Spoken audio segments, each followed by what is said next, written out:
శివుడు ఒక బిచ్చగాడి రూపంలో అంజనాదేవి ఇంటికి ఎందుకు వచ్చాడో మీకు తెలుసా? ఒకరోజు అంజనాదేవి సంతానం కోసం శివుడికి పూజలు చేస్తున్నప్పుడు బయటనుంచి ఒక భిక్షగాడు, తల్లి, నాకు ఆకలిగా ఉంది, తినడానికి ఏమైనా ఉందా అని అడుగుతాడు. అంజనాదేవి ఆ భిక్షగాడిని లోపలికి పిలిచి భోజనం ఏర్పాటు చేస్తుంది.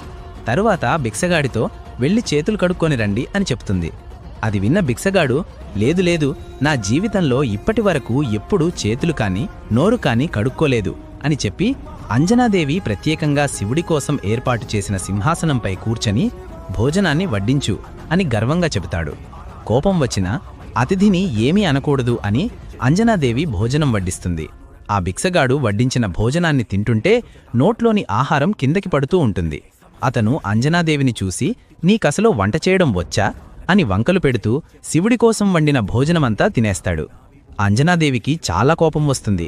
అయినా ఏమనకుండా సహనంగా ఉంటుంది. భిక్షగాడు భోజనం ముగించి అంజనాదేవితో, నీ భోజనం నేను తిన్నా కాబట్టి కొంచెమైనా పుణ్యం వస్తుందిలే, ఈ భోజనాన్ని ఆ శివుడు తినుంటే పుణ్యం కాదు, శపించేవాడు అని ఎగతారి చేస్తాడు.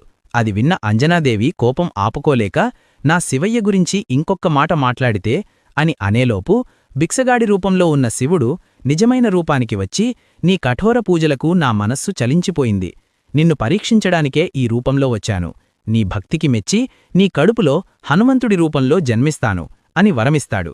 ఫ్రెండ్స్, ఓం నమః శివాయ అని కామెంట్ చేయండి.